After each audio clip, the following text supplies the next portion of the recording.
It's Renee, and I'm back again with another video.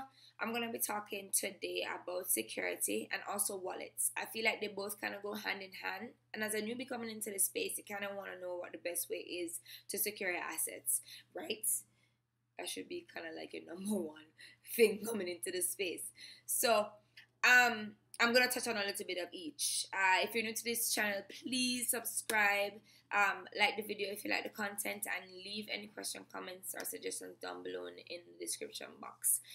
I'm not a financial advisor. This is not professional financial advice. So please, anything that I say, please take it with a grain of salt and confirm and validate by doing your own research. Any decision that you make should be based on the research that you yourself have completed. All right? So we're going to hop into security right now. See you over there. Hey everyone, so we're back with it, and we're gonna start with security because I wanna make sure that you guys are as secure as possible. And the first thing I'm gonna mention is to get a VPN. I can't stress this enough.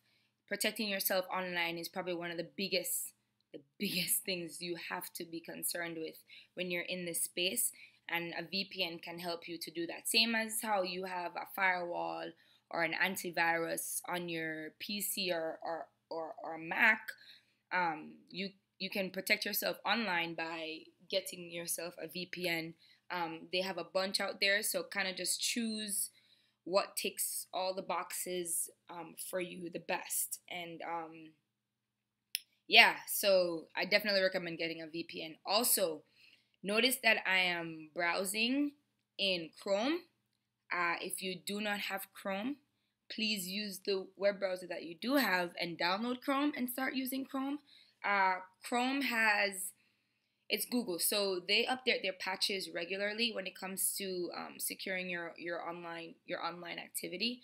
I do recommend using Chrome mainly because Chrome has a lot of certs and a lot of extensions that you can use to kind of secure yourself when you are on a crypto site. So let's close out of this here and go to cryptocurrency like coinmarketcap.com. So if you notice here, over to the right hand side right here, there is a green shield, and it says this domain it's been verified by MetaCert. MetaCert is a Chrome extension that is related to pretty much any cryptocurrency site out there. If you click on MetaCert and you go to bookmarks, they have a few sites that are frequently visited. They don't have all of them listed there in the bookmarks, but if you go to a cryptocurrency related site, you will see this green shield, and it will let you know that this domain has been verified by MetaCert. You can't go wrong with added security, added, I guess relief that what you're on is actually verified and it's a legit site and not a phishing site. Okay. So VPN, important. As you can see right there, this is my VPN. It is on and it is running. I ensure that it is before I do any of my online activity. If you want to be extra secure, you can browse on Chrome Incognito mode, and that's simple. And that's as simple as right-clicking. Yeah, that's as simple as right-clicking or going up to File and say New Incognito window, and it will open an incognito mode for you. And that way you're additionally protecting yourself online, right? So next we're gonna go into exchanges, and I want to show you guys something that I came across a couple of days ago, because there are a lot of phishing sites out there that are trying to literally get your information so they can steal your assets. So when you guys go into these exchanges, please, I'm begging you, please type out the name of the website, or you can use the MetaCert Chrome extension that I told you about and go to the website on here. If the website is not listed here, don't worry, that when you type it out and you actually go to the site, you will get the green shield because it is one of the websites that's listed in the MetaCert Chrome extension. Okay, let me show you this picture of a very popular exchange that we all know, and that's Binance. And this looks very much like Binance. At first glance, you're like, wow, this is pretty good, right? But if you scroll in and you look at the actual URL, there's a bunch of like periods under the ends. So I mean, because obviously Binance is owned by Binance, so they can't duplicate that, but they can make it look as close as possible, because no one is gonna really actually look at the URL that they're looking at. They're just gonna see the overall picture and be like, okay, yeah, this is Binance. Nope, it's not. Please be careful out there, guys, when you're going to a site. You're going to a site, even I do it. Even if it comes up like that, I still type it out. I still type it out and then go to it. I don't play no games with these hackers. I don't want nothing to go anyway. And as you can see, I went to it and the green shield comes up almost immediately. So you can know that this domain has been verified by MetaCert and it's not a phishing site. So just please be careful out there when you're going to these exchanges. Please ensure that you're typing out the site and make sure that you're actually going to the actual domain that you need to get to. Especially another thing with exchanges, please enable two-factor authentication. As soon as you register, as soon as you sign up for these exchanges, if they don't prompt you to enable two-factor authentication, then I would not use that exchange. I would go to another exchange, quite frankly. An exchange should be prompting you immediately to enable two-factor authentication. And when you do that, I'm going to go to Google. When you do that, I would advise you to use Authy. Authy is a two-factor authenticator app that you can get on your phone. The good thing about Authy versus Google Authenticator is that if you ever lose your phone, or someone steals it or whatever the case may be, Authy actually backs up your codes and enables you to recover them based on some sort of password that you've put on to the backup. Google Authenticator does not allow you to do that. So if you lose your phone and you have Google Authenticator on that phone and you use it, you can't recover your codes. So I would definitely recommend using Authy. Download it to your phone. It works for both Android and iOS devices. So I do recommend Authy for two-factor authentication. All right, guys. So let's step into wallets. So a basic definition of what a crypto wallet is, for those who don't know, is basically a software program that stores your private and public keys, and then it just enables you to interact with the blockchain so that you can send and receive transactions. And if you're in this space, you have to have some sort of wallet. You can't just be leaving your money on the exchanges, and I actually do not recommend leaving your money on the exchanges, and I'll get into that later. But let's just break down the different types of wallets there are. There are about 5 different types of wallets you can have, and this is just going to be based on your preference. So the first type of wallet I'm going to talk about is a desktop wallet, and an example of a desktop wallet I have is Exodus. So a desktop wallet is basically, you download this software onto your PC. You only have access to the wallet on the device that you downloaded on. So you can't basically get on your friend's computer and access the wallet that you downloaded onto your device. That's probably one of the biggest security features of a desktop wallet. Along with this, I do not recommend storing large amounts of your assets here, because let's say, for instance, you don't have a firewall, you don't have an antivirus on your computer, and you get a virus. The virus can leave a Trojan on your computer, and a hacker can literally record your keystrokes, get your password, get your seed phrases, get your private and public key, and then lo and behold, you lost all your assets. So for me, I recommend if you're gonna use a desktop wallet, I recommend storing it on a external hard drive. I do recommend that. And then once you set it up, it gives you a backup. You can use a password, but they will also give you seed phrases to use. And a seed phrase is just a combination of different words. Some some software programs use 12 seed phrases, others use 24, which makes it a little bit more secure, and it puts them in an order that you have to remember and input it to recover your assets. If, for instance, you lose this computer, or it gets damaged, or for some reason, I don't know, by a natural disaster or something, I don't know. Yeah, so please, if you're going to do that, I do recommend, if you're keeping it on your device, please keep your device up to date. If you're on a Mac, please download the latest software updates. If you're on a PC, please have an antivirus. Please have a firewall. Just protect your assets at all cost. All right, guys.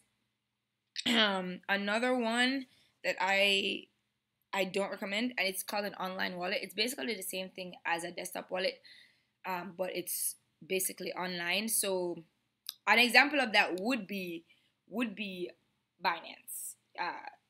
It is an exchange, but you can say it is a wallet too, because you can do transactions on there as well. Another one is My Ether wallet.